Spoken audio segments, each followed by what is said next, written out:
Hey guys and gals, it's your buddies Drew and Ralphie with Living History's Mysteries and Ferocious Feline Productions.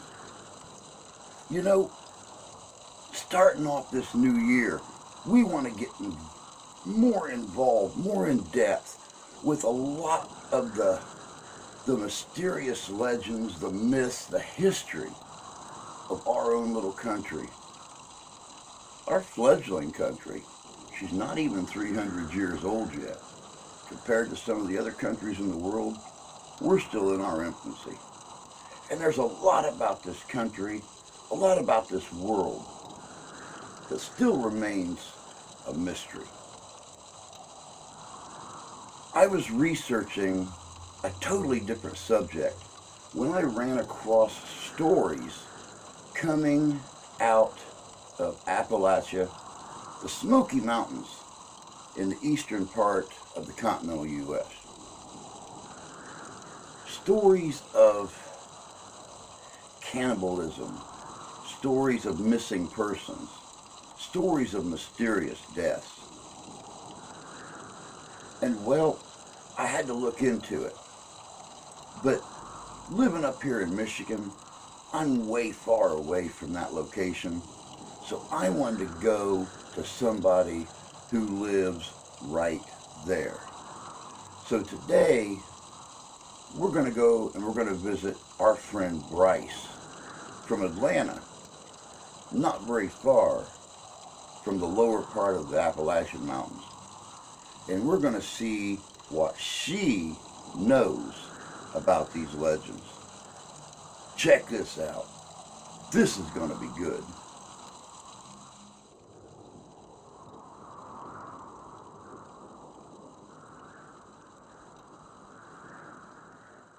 Literally just became aware of this yesterday.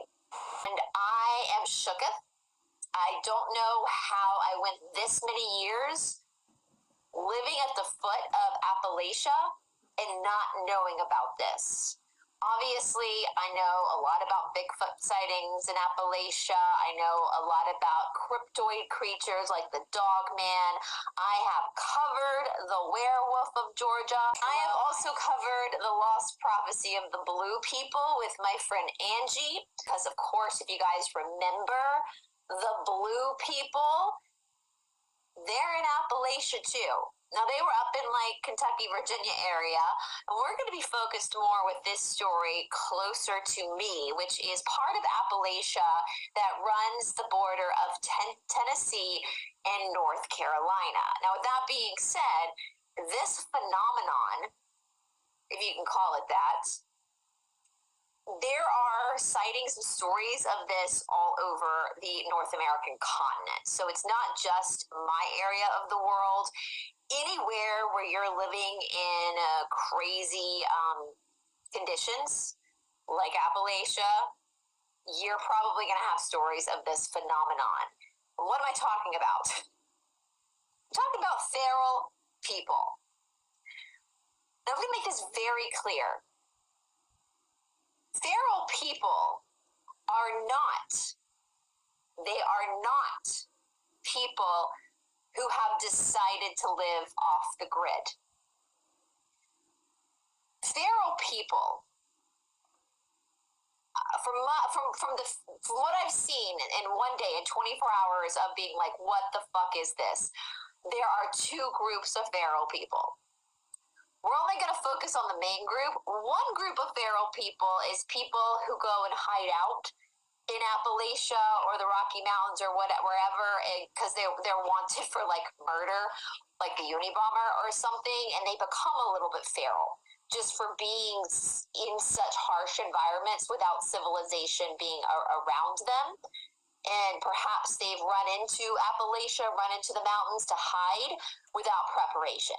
So like people who just go off the grid, like people who want to go off the grid, they've prepared for it. And these people who choose to live off the grid and the people who run into Appalachia to hide have something in common that feral people don't have, the main group of feral people don't have with these people. The people who choose to live off the grid and the people who run into Appalachia to hide and become feral, both those groups come from civilization. Now, I know that this might, we're in the age of everybody getting offended. And if you get offended easily, you probably shouldn't be on my channel anyway, because it's fucking ridiculous. You live in a privileged society if you got to argue with everyone. I know that saying civilization can cause a debate in the comment sections. I'm not here. The point of this story is not to have a debate on what a civilization actually is. So, lack of a better word between something that's feral and something that's civilized, we're going to use our life, you watching me right now, we come from civilization. And we're going to use that word for sake of no other word to use to compare and contrast against who we are as human beings and who the feral people are as human beings. Okay? Because I really want to drive this home. That this is fucking crazy. And I mean, we know that there are cases where children have been found in the wild who got lost, who become kind of feral. We know about this. I'm not talking about that. That's what I thought was the only type of feral human that existed before I ran across this information. I thought the only type of feral or wild human that existed was the people or the kids that got found after a few years. No, I'm talking about a clan of people living in fucking Appalachia who have never been in a town or a city before. Okay, so again, let's go back to this. People who try to live off grid or go to live off grid, or those who run into the forest to hide, again, their foundation, where they come from, is civilization. They come from an environment where we speak a common language, where we read and rewrite, where they know what a town is, they know what a house is, they know what a store is, they know what a stoplight is, they know what a car is. The feral people I'm referring to, the ones that are the problems are not, well, they're a little bit of a problem for us, and we're going to get into why that is. Have never lived in civilization. Ever. Ever. I'm like shaking talking about this because it's so creepy. It's so creepy. So, I often believe on this channel, I think I've said this, that as I do my deep dive and my research, I'm kind of guided to certain topics. And yesterday, I was just researching another story I'm working on. It was another story I'm working on, and I stumbled upon this. And I was so terrified, but so intrigued at the same time. And this also terrified me too, because I'm up in the mountains. Like, Atlanta's right on the edge of Appalachia. Like so we could drive 2 hours north, and we're like in the middle of the woods. And we do that a lot. We go up there, we go hiking a lot, we go off trail a lot. Now I know for sure we're never going off trail again. So let me talk about this. Especially if you come from like a country where maybe it's a smaller country, so you don't see a lot of like unused land. We know right now that they're trying to sell us this story that we're overpopulated. If you live in Appalachia or at the tail end of Appalachia or anywhere along Appalachian, you know that is simply bullshit. Because the Appalachian Mountains are so dense in certain areas and so dangerous in certain areas just by the ruggedness of the mountain that there is no way for humans to be there. Or so we thought. One can get very lost in Appalachia. Come to find out, if you do get lost in Appalachia, you might be screwed. You might be someone's dinner. So these clans of feral people. There was one story. I'm gonna share one story that I heard told repeatedly as I was like hyperventilating and looking information about this. And I can't remember what year this. I'm paraphrasing this story. It might have been the mid 2000s, like 2005, 2006.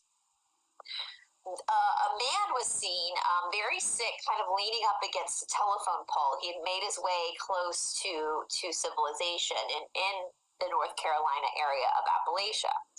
And so the EMTs were called in to pick this man up. A Apparently, this man was covered in ticks, looked like he had never been inside of a building before, was very hairy, very dirty, had crazy looking eyes, which that's one thing about these clans of feral people that is the most common, is that their eyes freak people out. And when they were doing testing on him, two things became very apparent. That this man was severely inbred and was also suffering from a disease called Kuru. Now, many of you watching right now know what Kuru is, but for those who don't know what that is a disease, a fatal disease that is only present in cannibals. And not just cannibals, but people specifically who eat the brains of other humans. We first kind of learned about Kuru from Papua New Guinea. There were massive outbreaks of Kuru in Papua New Guinea due to the fact that in their funeral ceremonies for their culture, it was customary to eat the body parts of deceased relatives. So it was part of their religious ceremony. It wasn't like, I don't believe that the people of Papua New Guinea were like hunting people. It was part of their religious ceremonies after the person died. Kuru kind of eats away. You're eating, basically it's the ingestion of prions in the brain. And if you ingest over time a lot of prions from another human's brain, it's going to basically, from what I understand, and I'm not a scientist, but it's basically going to start to disintegrate your own brain. And this obviously can, without a brain, you can't live, right? So it's going to start over time. You're going to start to see the side effects of Kuru being tremors. People start to shake almost like they're having seizures, to the point where they can't stand up by themselves. They need someone to hold them up. I think towards the end, when they start to get close to death, they get what's called the laughing sickness, where they can't stop laughing. And I think part of that is the fact that the brain is disintegrating, and so it's shooting off weird commands to the body.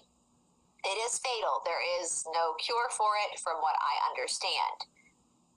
And we do know from a lot of accounts that the feral people, they travel in clans, that they are cannibals. They hunt us from time to time. We know from stories that of people who have run-ins with these feral people that in a lot of ways they are animalistic, which they would have to be, right? If we look at this from a just common sense, in order to survive. I mean, Appalachia is gorgeous, it's beautiful, but it is harsh. This is a harsh environment to survive in. And I want to make something else clear I'm not talking about hillbillies, y'all. Like, hillbillies are part of our civilization. Hillbillies are not feral people. These feral people can run faster than dogs, from many accounts. They're able to climb up trees faster than a monkey or a squirrel. They don't have any type of civilized hygiene like we do. So what do I mean by this? They don't, they're very hairy. And I've kind of thought a lot about this. Like, some people in the stories I looked at and articles I read are like, oh, are these people the missing link? No, I don't think so. Well, first of all, I don't believe in the fact that we evolved from a monkey, or not the fact, the theory. I don't believe in that theory anymore. I used to, but I don't. After all of my personal research, I have come to the conclusion that no, we don't come from monkeys. But I do believe in the evolution of our own species by the Darwinian theory of survival of the fittest. I think that is obviously a very true theory. I mean, it's kind of common sense, right? So, like, the survival of the fittest. It is what it says it is. The body, the being that's the most malleable, that can adapt to its environments the quickest and therefore become the strongest, those are the ones who survive. And so when we're looking at these people, these feral people that live in these clans, even though, as many people have said, if you see one, it will not initially look like another human being to you, because we look so different. They're oftentimes what we perceive to be very deformed. But again, this could be the evolution of their own bodies, and the acclimating to Appalachia. They're very hairy, and again, I don't know specifically what race these people would be, but I know for me as like a white woman of mostly Northern European descent, even though I have a lot of hair on my head, I don't have a lot of hair on my body. Obviously, I shave my legs, I shave under my arms. My arm hairs, though, are very blonde. It's not very thick. But who's to say if I were to go and decide to live a feral life in the Appalachia, if my body would start to produce more of that in order to survive? You know, I believe the same thing with the sun. I believe that if you are from Northern Europe or somewhere where you don't get a lot of sun and you have very fair skin, I do believe that over time, if you were to move to an island near the equator, you would probably go through a lot of sunburns, but over time, I think your body would start, that's just my belief, your body would naturally start to adapt to its surroundings. And so when I hear these descriptions of feral people, we know from the ones that people have examined, that they've seen, like the guy with the ticks and the Kuru, that they are the same species and they are human beings. They are human. However, at first glance, we might not recognize them as such because of the demands of their living. If you look at someone like me, obviously, I live in civilization, right? The demands of me living in Atlanta produce someone that looks like me or you, right? That is clean. We wash our hair. We take showers. We don't have to climb trees every day for survival. Our exercise is done for health purposes, not to hunt or to survive. We know that these people don't take shelter like we do. Like, we know that these people don't set up camps with like tents or any type of teepee. If we're looking at like Native American stuff, they literally survive in the wild, in a clan. We know that they do not speak English or any language recognized today as a language. A lot of people who have run across these clans claim that they don't speak any language. Instead, they just growl or whistle. Some people say they do have like a clicking language, like that you see in Africa a lot. They hear them clicking with each other. Obviously, inbreeding is a problem. So, you know, that's questionable. Do they not... I don't want to call them stupid. Trust me, they're not stupid. They survive. I mean, Appalachian Mountains, even though I live in Atlanta where it doesn't get that cold, it doesn't get that, you know, the Appalachia up in the mountains, they get snow, they get heat, they get tornadoes. So they're surviving in very incremental weather that I don't think we could. If you and I were put out there without cover through a tornado or a snowstorm, we'd probably die. And these people have learned how to survive. So I'm not saying they're dumb. I'm just saying I don't think that they have understood biology or how, because they inbreed. They're obviously very inbred. And it might be because these clans, I listened to one guy yesterday, I was like, what the hell is this? One guy was saying that in order to have the growth of a society where there isn't any inbreeding, you have to have about 500 people. But most of these clans of feral people are less than 50. So obviously we're looking at heavy inbreeding. It's wild to me to think of the women having babies out in Appalachia without any type of like doctor there. I mean, Jesus, like it's just, when I really think about what this implies, like it just blows my mind. Again, their eyes are said to be a very like clear blue color and are very wild. Like they look like human eyes in the sense that they have the same retinas, pupils, so all that kind of stuff as us, but there is just something energetically different about them. And they're very clear blue is what has been said. Many people state that if you are hiking in Appalachia, they could potentially be sitting at the tops of trees and you would never know. It's kind of like when I was in Africa, they told me if you see a lion It's the last thing you see. Like, there's many times you could be walking near a lion and you would never know because the lion won't let you know it's there. I mean, fucking creepy. How creepy is this, you guys? How creepy. How creepy. Anyway, it is stated that if you are on Appalachia Trail, it is advised that you not leave the trail that's been developed. If you're camping, that you make sure you stay at the designated campsites. This is to keep you safe. It has also been advised by many people who are aware that these people exist, that if you do dare to go into Appalachia for a long hike, and now, listen guys, I'm not talking about the towns. Like, we're looking at potentially doing a retreat in Highlands, North Carolina, which is in Appalachia, but it's a fucking town. Like, if you're in a town, like if you're in Clayton or Asheville or a town, the feral people aren't going to come near that. So if you're at a retreat center up in Dahlonega, you're safe. Like, no feral person's going to come in there, right?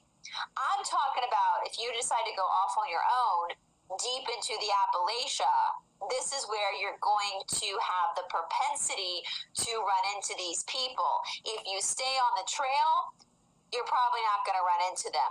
If you go off trail, which a lot of people do, that's when you're gambling.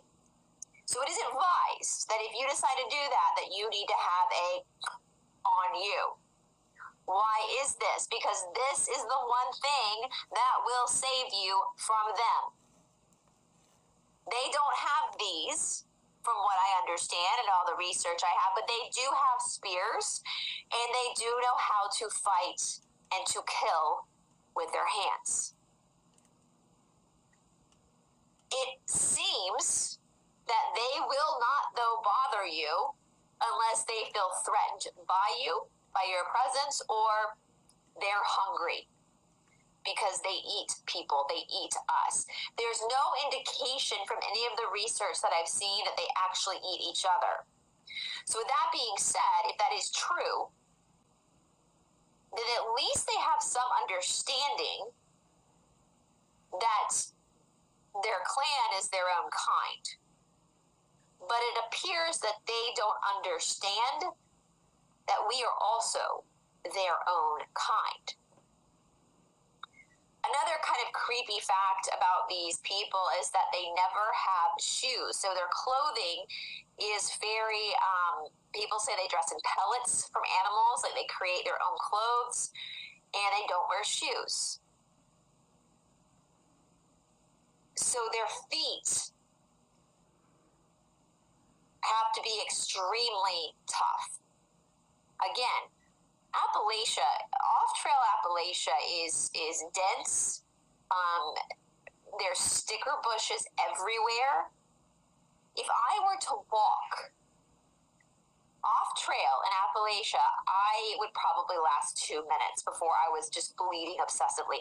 In fact, there's a video I stumbled across of two guys who are in the area, and they went up there and decided to go a little bit off-trail to see what they could find. And it was a hot summer's day, so they had shorts on, and they were like 5 minutes off the trail, and they both were saying, man, we should have worn pants, because they were so scratched up and bloody from the sticker bushes and the leaves and the branches and everything hitting them. Now, many people wonder, where do these feral people come from? And again, I want to reiterate, I'm actually shocked that at 40 years old, this is how I'm learning about this, because apparently, as it happens, everyone from this area knows about feral people but me. And my boyfriend didn't either, and he spent his life traveling around the world with the military, but it's so commonly known in North Carolina, in that area, that they call them cavemen.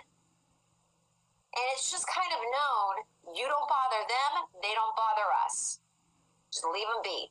Don't get too close to their encampment, don't get too close to them.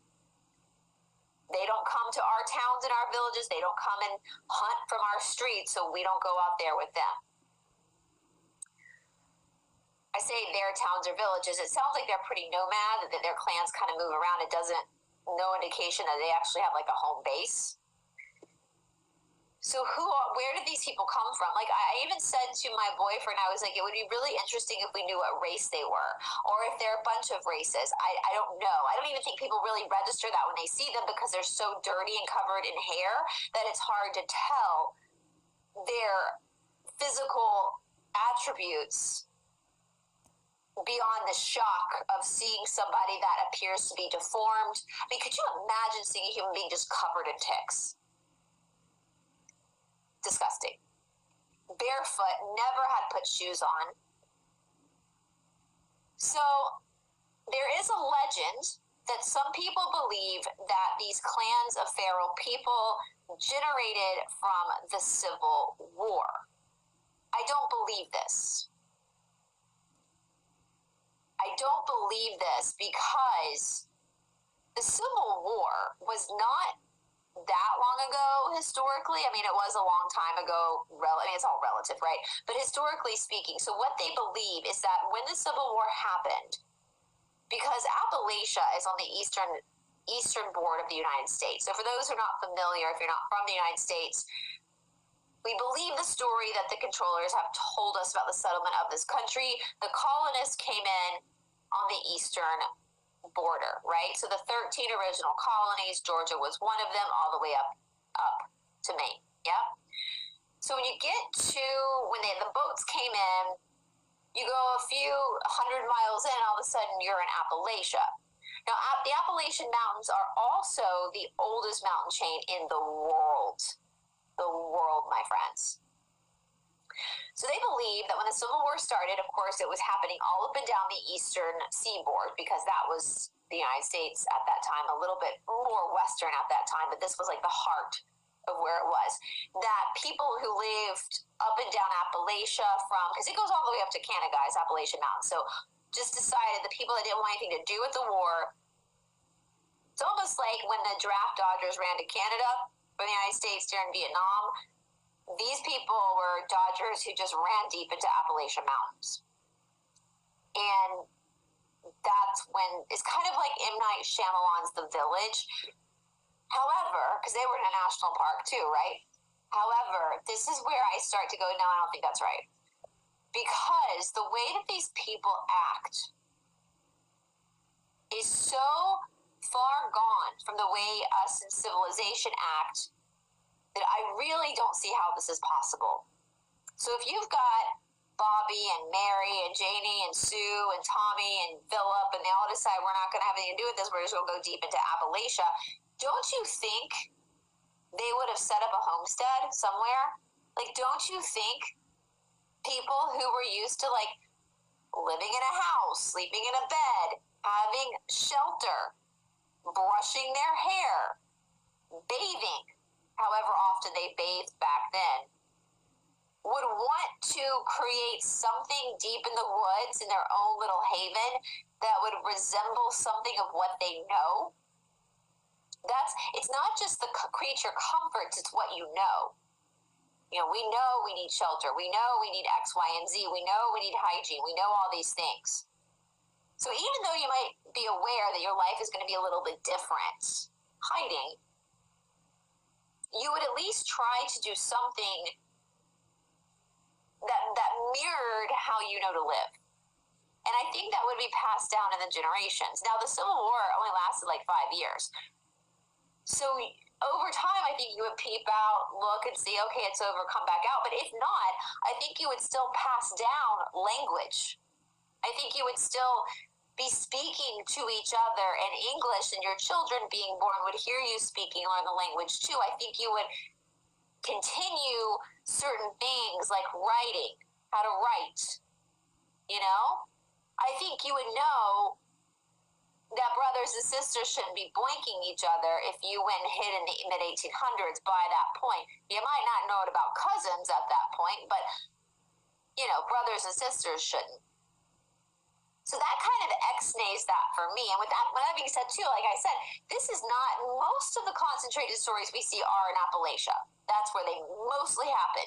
But we do have stories from Canada, Western Canada. They're possibly into Europe, where it's very mountainous.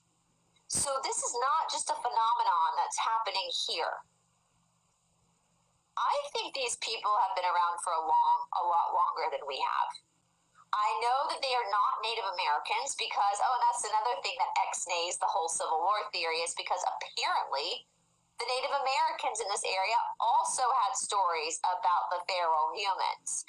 Because even though Native Americans, their structure of society was very different than us who are descendants of Europe, they still had structured societies. They still had a civilization. Even if they were nomadic, they had structure. They had teepees, they had mud huts, wherever they were, they had that. You know, they had that sense of a town or a village where they had interpersonal relationships with each other, where they had some sort of law enforcement with each other. These feral people, even though they might have their own specific laws and cultures and all that kind of stuff that we don't understand, they're wild. They're like wild animals compared to us and compared to the Native Americans. And so even the Native Americans would warn their people about getting too far deep into the mountains because of the feral people. So as I say, my friends, I think these people have been around for a very, very long time. Welcome back. You know, it's like I said in the beginning. These legends have been around since before European colonization ever started. The Native Americans themselves had legends of these feral people, these wild people, and they told their young hunters, don't leave the game trails, don't leave the main trails, don't go deep in the mountains, or you may never come back. So what's the truth behind the Feral People of Appalachia? Are they real? Are they just legends? Or are they just another mystery that history left behind? But that's all I got for you guys today. As always, take care of yourselves. Take care of each other. God bless you. God love you. We do. And may the new year be healthy, happy, and prosperous for us all. Y'all take care.